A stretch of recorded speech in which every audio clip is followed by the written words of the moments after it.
Amen. Nenelo. Eno kata awonu. Le ya presense le ya me. Nenelo. Hallelujah. Egbe ya oba ya. Ve sese oba haha o aje. Mo ko doju. E de kaje vi anto va voir. Yo va kpole ha me ajo voir. Ani gba le ja to ha game. Ni ya ta mo no pokpo ya na obe na o chatia na no me kokko odum. Wow. Eye ne vo avazele ya me kwa. Come on, nyajo. Nye kplo ami ajo ijifo. Nya va kpo site gan yotu. Nenelo. Johannesburg ye kpo jifo le didim cho jifo. Jerusalem ye le didim cho jifo boranyigba. Comment ça? Amen veve le nye kplo jibe mi ga fole mdia. Be mi agbona maube. Mama ukata le senkojo. Ya ta ne wo ya esia. Ya yira to ni. Amen veve ni. Ta odola kpo le gbo be. E me nyono wu amen me sem jese ya o. Nenelo eye wa flanga leji. Ndia mi aso jijo gbofo agbona maube e ya ele doji. Emi agbona maube ayiko nenelo hallelujah. E da silegia ke jiraro tenye polo mi acho ashi awune aso jijo pokpo kenye hale jesi na meye mawa ten duha plia yesalo amei mawa ten duha pli amei ne jinu akponwa jesi gbanto yu akpo le gbowa yenye jijo nukoku ila gbeme na nenelo eyata wa bole jilo dia e ya tona maube okoto amenovela nubla mikpola domunyo to gan oni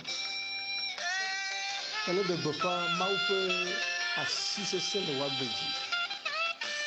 eye mele glo ne fia oji fia be elulu ye wo keke nu keke o kata edokpo de un se oji eye wo ye mau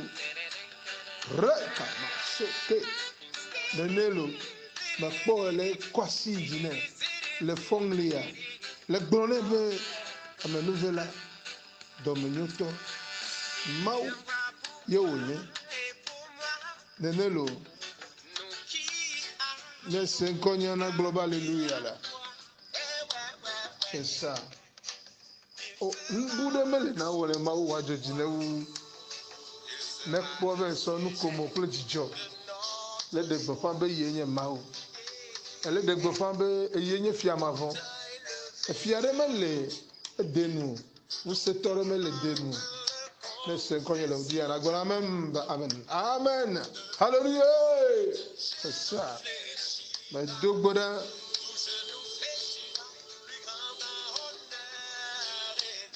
afeto wele doji nko wenye alpha kple omega muti kokoe amenu veve yayira agbososo nubrani popo doyoyo o kata o la si o afeto le mudi ya hallelujah kokoto nenye amenu vele nenye nso kata fe ma wo nenye ma do reji va o de kakuli le mudi ya obubu eye na pa pe dada le mudi ya ndi ya ko jibona na do le wonti kokome a do pe o bluko gan eye na cho togoji na cho africa ji nenelo na cho kekeji wo e wa nyi ebe wo nyi mawu dogo pe wonti koko gama nenelo na cho ƒomesia ƒomevi ne woagblɔ be wokpɔ ma woƒe ŋutikɔkɔe eƒe azuzɔ wokpɔe le ƒome ya me ɖa yɔ ƒome ŋkɔ le wòli ya azuma ƒome klevɔ ƒomea nene lo wokpɔ ma woƒe ŋutikɔkɔea todze ƒome nene lo amewunu ƒome sesa nyɔmi ɖe ƒome wokpɔ ma woƒe ŋutikɔkɔe ƒe zo kekle le ƒomea dzi eye fotoa kpɔe da afɔ du le yɔ miame ƒome be ŋkɔ etogbe ɖe le wo dzi ya yakanu ƒomea nene lo nene afa ƒomea ɖe wokpɔ ma woƒe ŋutikɔkɔe le ƒomea dzi nene savi ƒome wokpɔe wokpɔ mawu be ŋutikɔkɔe wokpɔ mawu be ŋutikɔkɔea ƒe dzo keklẽ wokpɔ le Togo dzi nene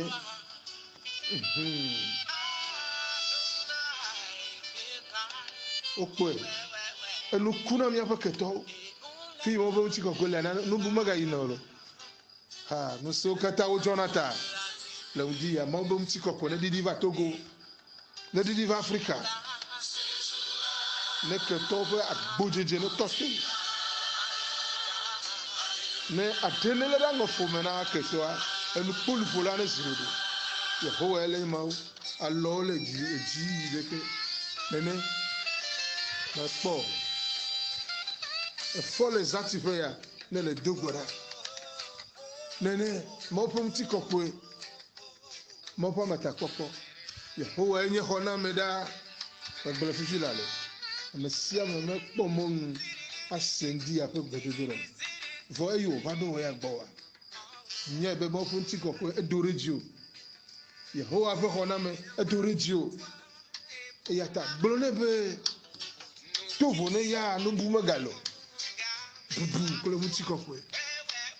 mati o va se ɖe yi me Yehowa do abe kekeli ene gblɔna mawu be yede akpe ne le ŋdi ya gblɔ ne be akpe ne le dɔmetɔtrɔ yi le esi ta ale yi wòkpɔ dzi wota le zãtiƒe gblɔ ne be akpe gblɔ ne mawu be akpe le ŋdi ya le akpedada ya mea eƒe ʋua eƒe dzesi le ŋuti o kɔnu yi dzi na gblɔ ne be mexɔ se bena Yesu eye nye aƒetɔ kple ɖela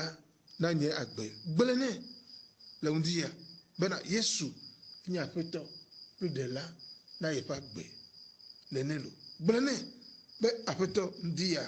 mewɔ ɖɔliɖɔli kpakple wò Kristo metsɔ nye fiƒode nye dɔléle nye hũɖeɖe metsɔe na wò nene lo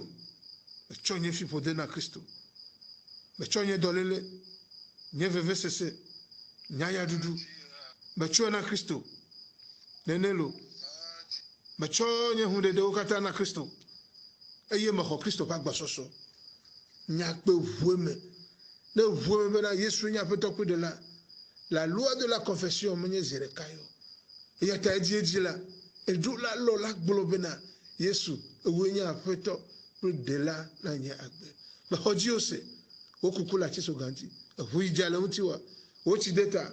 mexɔ edzi se woɖiɖi kpakple wo fɔfɔ mexɔ se ne gblɔe la gbɔgbɔ kɔkɔe etsɔ mawu ƒe agbe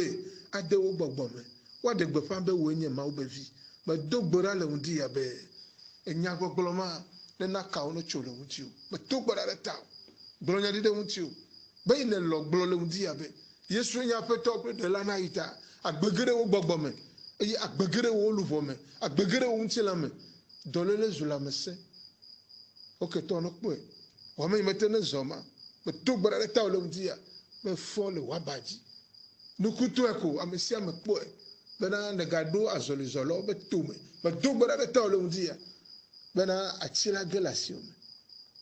eye azɔ azɔli wo futɔwo la kpɔe ame woagblɔ na wo nɔewo woƒe ta la da elabena mawu va srɔ̃ kpɔ bena mawu ba akpe ye gblɔ be ne mi wɔ dɔ mi gaɖu nu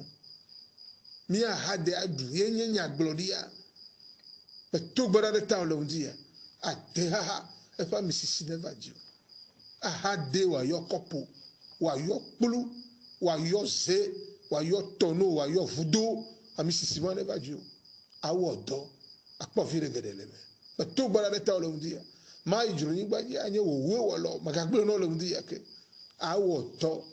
e do no bi ata o do ne hala mla yin ma ne pompo no ne na po do na wo do power yo so na do Jonathan na me va ji o lo dia na ne ma ga ten to ma to gbara de ta o isoma ulo no be ye ko da ne te pe isukuma te kokko da do ma do gbara de ta o lo dia bena nene bela no ma do gbara le dia bena apaola yo la gbo me o zero de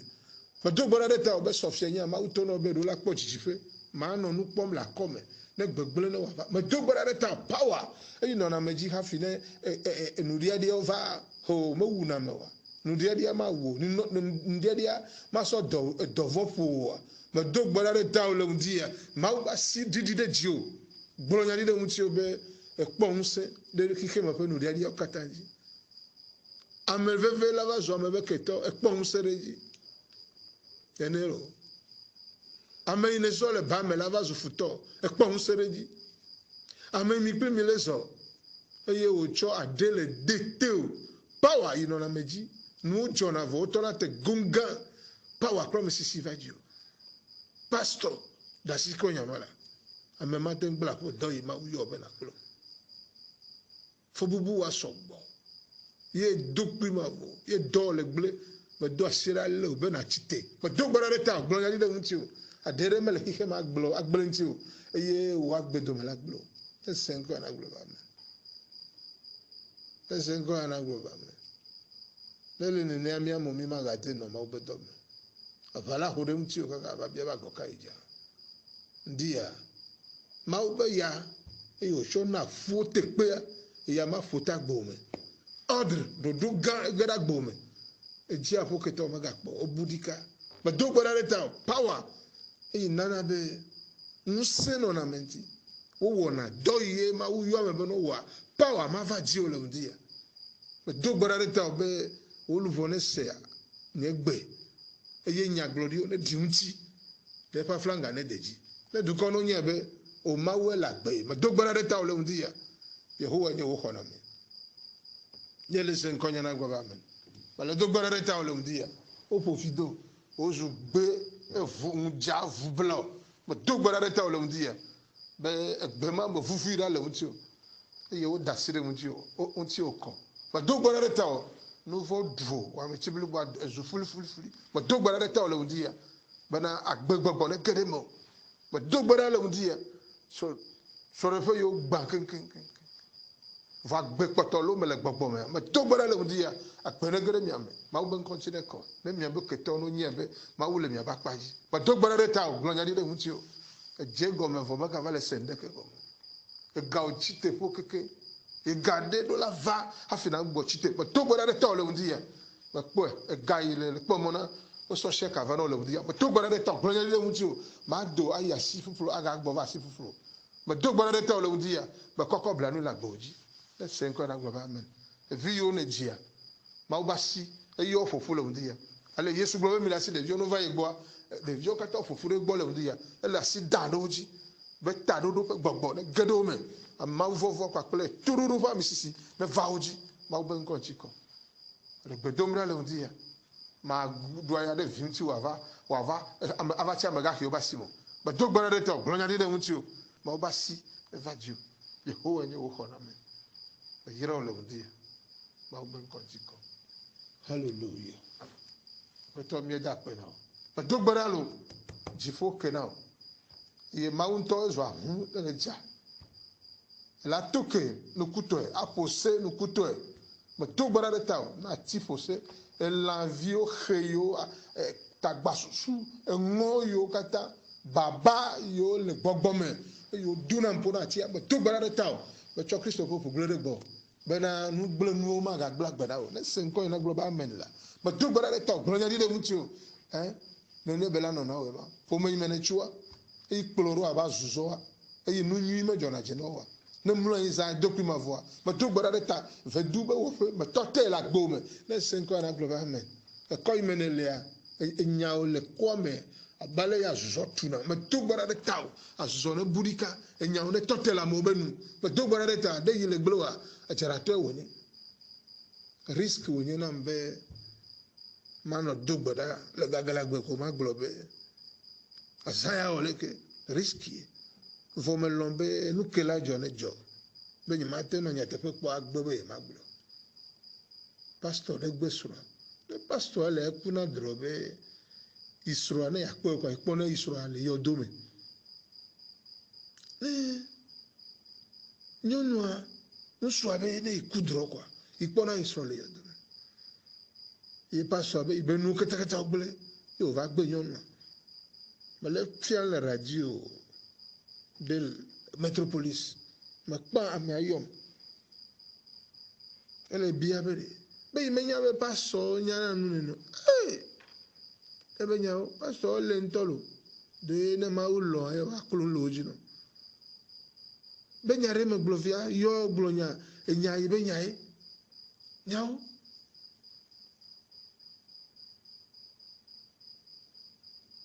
yembe ne yo pasa oye ebo be nye to ye asetore programme satanique le pas godi enti ene du kochi bodomere ayaye uduna eduko echi bodome o ma jibe amunu nyanya tepe mo don ki gbo me la radio victoire le gbo enya mawunya o bia nya male nya ojiro ye me gbo be Togo vaza 1960 e yo so ko indépendance 27 avril nous avons là il mais de kacha comme bloqué fiobe ameyobo nyamate no nyama glola mo no nya ore efia be chanya ndeso o le koma ma o me onya ma dogbara re to glonya de unchio ni ma te da si du ko do la nya nu ile jo na me sia me na wa wo gododura so nti ne wo na du fia la poke to betiti na ma dogbara re to le undia ma unye ba si eva jio ne senko na globa amen ne nelo 27 avril et voilà gbome ne nye Togo ville afide ye 27 avril ele kachacha mekulu bena wonu na ga deblibo wa me Togo la beta ole undia vo sa me plima kle kabla me ma echo ka dodo me ga le mi ekuli dum apo azan pa ko Togo be nye Togo vi dumo ko nu jonara moju kwa jeroja pa Togo la beta gbo le mutio ba to kata ne senko na gbo amen nu gbanto malo awonu nu na ga deblibo Togo la beta be amisisi power vadio awonu wa deblibo do vego ke o kola gbo mi nso kata wa hwahware mi ati avril nso kata wa chore mi ati but dogbara mi ata cho gbeji na musere chore ncho ayin na kenu na lemi amisisi ma eleji but dogbara to e da nya zeo e da nya vedu e da nya du ke me mi le be unse ne chite re nya o me no o ji le vedu ablime no ji le ablime cha ma no ji le togomo e la budika nkoma ga nu esi o but dogbara to bronya le mu ti o e ya la di mu ti o na nelo Togo be secret nyebe ne nya bone to do me la gble nu nya la edu na jile du ya ame yo sro nu owo du na ji me yo nye leader o wela do jile du ya me dogbara de to bronya de mu ti o be talo regio bana nu nya yo so no na dure eye e me nyona na me dogbara de ta asima ne va dio bibla be vodi be na nya ma ga ho nu nya ne ga no tagbona o but dogbara de taw bronya de mutio bara ma ba siva jo Yehowa nye wo hona me nunya yo so tunanu power ma fa jio ma tui amela gbe ma jego me wa tore mojo gbegle e po me fa la gbo me e se nko na global me menelo c'est ça e ye nu potea le data pe programme ye ye ba mu nu no fe na je nu go me tore moji but dogbara de taw ma ga jogbere le Togo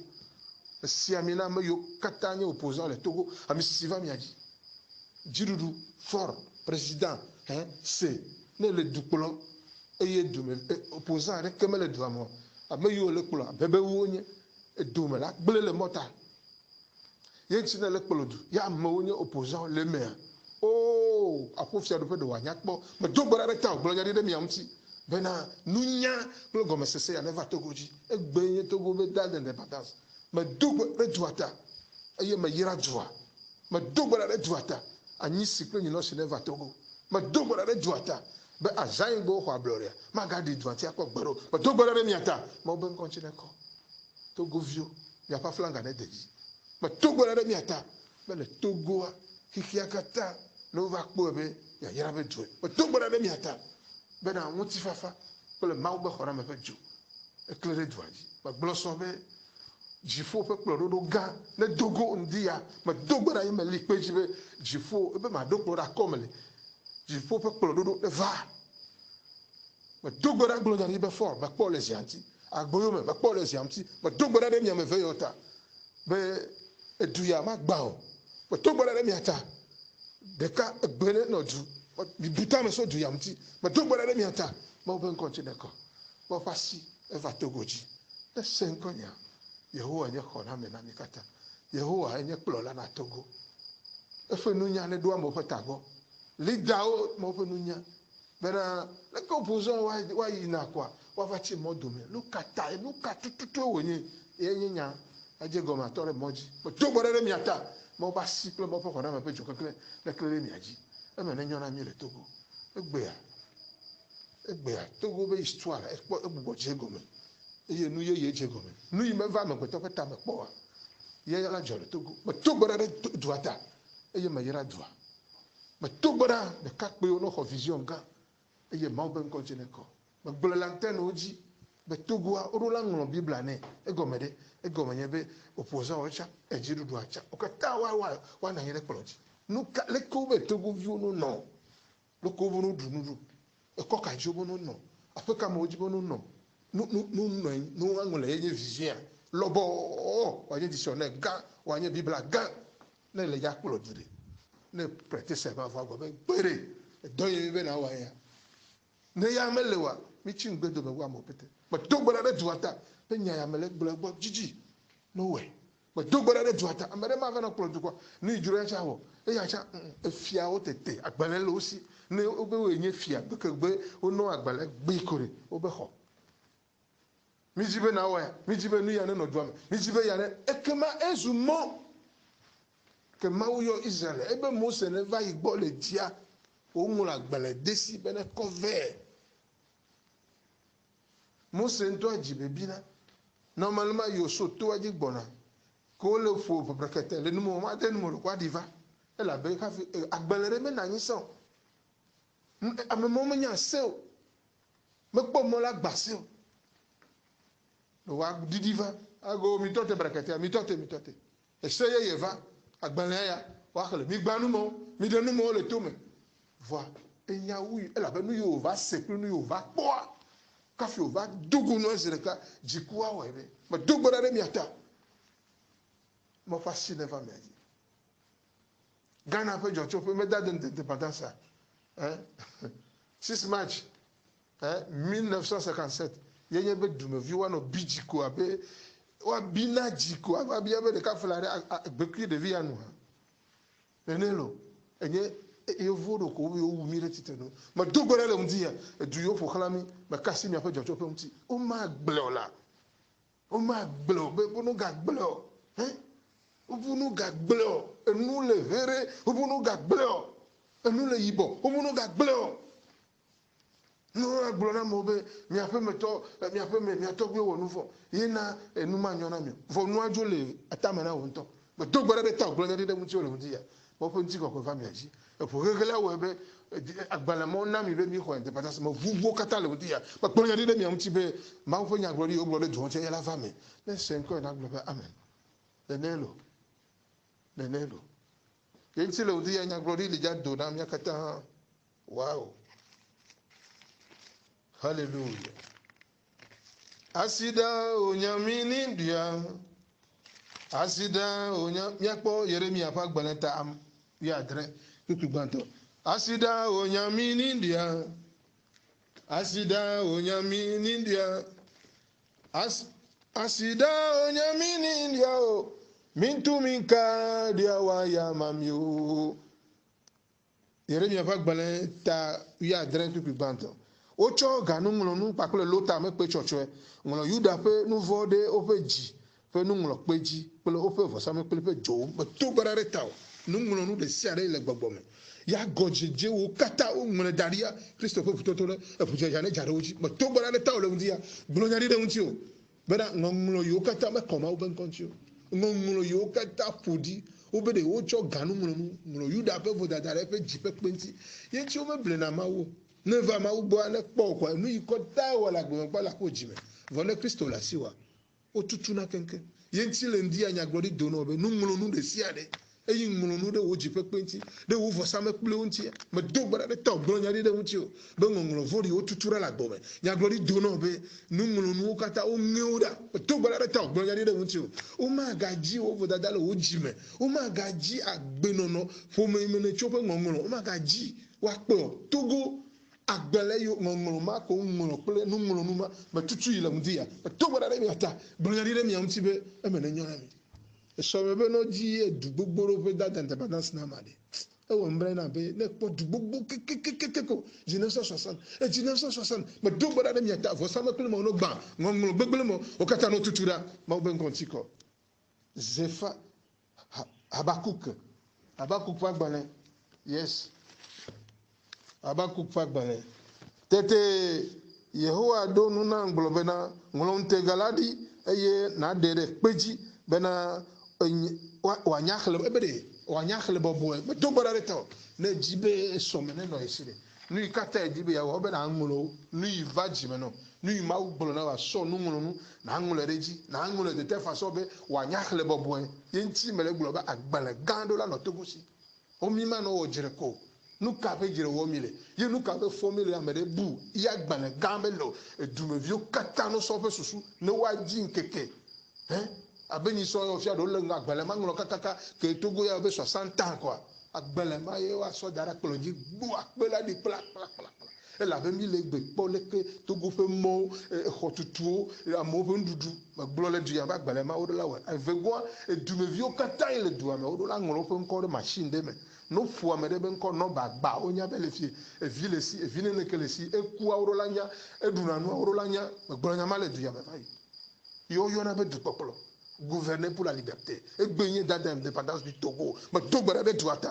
be et tout titri le babo yo kata le dossier le Togo mais Togo ya me bavo ça me pele mo kata et nous vegoy malo udu lanya kaka karabe gbeme na me de kapele gbe me chodo lanya nenelo et nous Tongo anye bo wa nana pedie ma me yo kata le Togo o me wona doa udu lana me glonya yo e chikonam vondia me glokle power amede pepe que le diable on adore le tiku yo gbona be tole yo si o la di pediem pum yo te contrôler na mo le diable yo te plana me amentoma na yadu amentoma no do kui titira nyigba edunu ejedo ye avano nya nde do na ebe na wode me tekuku ya yera yo le togo pa nyigba me noze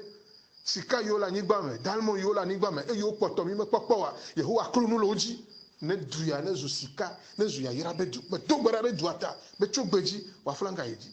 e se nko era gbaba me ama yo le wo dore no traité comme roi o ya to eglo le yo vogo be le client roi no ama yo le wo do yo le donga acho ame o wa traité wa be fia we ne wa po be to yo mo le jena ijena wa so na me to gbara de to gota be na me po eva me ni glomele ya mengmule pa pele lota me pe choche o ma te tutu be na wa va me ese nkonya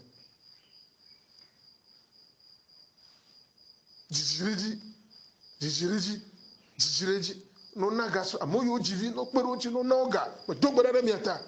wa so do nse ye wa no tutua Plus ou à former un peu formation la mettre doit secret n'y a pas mon jola ou à natural mais le yo wone plus doux le du ya les ou et tout Togo n'a du produit na fruit au kata o le dia Togo ba ni gba lo quoi wa produire le doigt mais Togo ba le doigt ta le on dia mais n'y ba za ye ni nyaolo nous porter à me yo polo duva ikaka yemi le 60 ans fia ou ba gojeji ou kata ya so ke yo na be la loi de jubilé ne mi me so ke o Hihiala no ba kpaji. Elle avait la loi de jubilé les globes. Na me adufeu, na me ajago, no soke ne gbo 50 ans. Me de kuku gande. Nunya koko onye. Gbogbo me be nya tepe onye iwula me to gbara da duata. Ndi ya unti fa Togo. Eye nu okata go boje gobe. Ya yera kla me nu fe ju. Éclairé duaji. Le 5 ans na me jagole jiwa. Me be nu ne nyoye. Zefanya.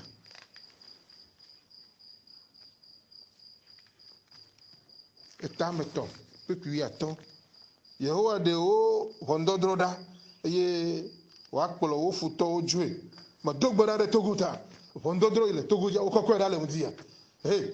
Honu yo dro le gbagbome. Yo sonya de togunti. O dro honu. Yo sonya de wo kele senkonimtia. Ma dogbara de taw le mudia. O de hondodro yo katala gbome. Azambe unse de sere le wo dola gbome. Dro kuku gbegbele yo fo me be hondodro. Ma dogbara de taw blonyari de muntio. O koda futo o kata o deda. Ma dogbara de taw. Bera hondodro jo le jio. Futo yile wa vuklewa. O deda. Ma dogbara de taw. O le de game. Togo o de o hondodro da. O de o futo da. Ma dogbara de duata. Ame yo kata nya Togo Africa. O de o hondodro da. Le Yesu fen komme. E o blowe nuka. Le do wame, le do me. Yo o kpolo o futo joe. Yehowa Israel fe fiala le do me. Nou voli adeke ma jingona o azon. Me dogbara de ta blonya de mutio. O bede Yehowa le do me. Chu gbeji. Asema o ben kola po ma. Asema o ben kola po e do na me. Me dogbara de ta. Ngojinu ma ganu agbome kpogboro agbome na ne kemele aga do ngojina nu yo le do ngojina wa ma do gbara le ndia o do kata game esenkonye bona ba amen ele ja do ozi afa gbaleta meve pipia me nyiva sera ma sheke ma do gbara le mutu yo kata o gbleta gbono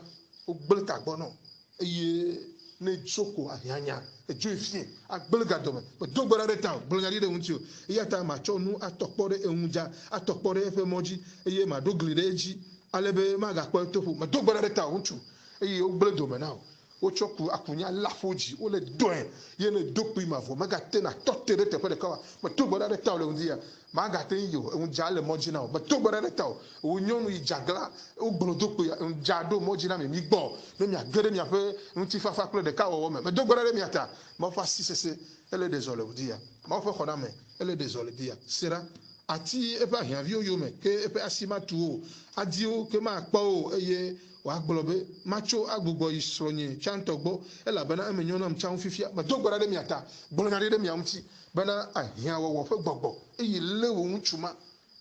ye ne dokpi ma fo ma dogbara de to gbolo de mutio e kamacho lo mutio brrr o ba ji avo ahiavio ma po ne yikura apo un sulu gbodo me lavo ma dogbara de to bana gbo ba pe me ne ma ugbe continue ko ma dogbara de to so re fo no gbugbo gere mo pe mti fafa me no ge de jijome ma dogbara de ta togo ke to na senu o dangu jare moji ne mi ma wonu wa nyo kwa mu jale moji mi tro gbo vanya te pa ko ma dogbara de mi ata ho ile dile tuaji ne tope ne ma ugbe continue ko ma le jajo le bolo agbele pe de mti nye be Yehowa nye klo la nye nane ke ma hiamo la nye fe dama o na me twa koro bodo me fe ton wo plomi e na nye lu bo bodo me e plom to fo jojo le fe nkolata na me zo bale do ko chiri na ha ye ma avon jo bodo ko e la bana wo le gbonye wati klo wati zo ti fa kona e do klo da konye me le nye ke to nkume e si amire tanam ye ku yo gbago jogbe ni plan me nu veve aje ye me le wagbe mo ke ko kata me eye ma no Yehowa fe mira du ko yin be Kristo ku fo du ko ma fa flanga ai naji nenelo du ko yin nya be na maule mauto ye muti ko ko kata ba le jone gbo yom le 90 27 97 61 yom le 90 76 25 27 WhatsApp ba 99 47 28 98 le dak bena me yo kata soma beto e yo lo fo wo ma ba siva mi aji ame yo le pepem de miamti ya ma fa me ve fa mi aji ma ba siva mi aji e me ni yona ni Togo ablore now Togo ya yo me blo ane di do amti le Yesu ben komi bye bye e Kristo me va wa ni la dogo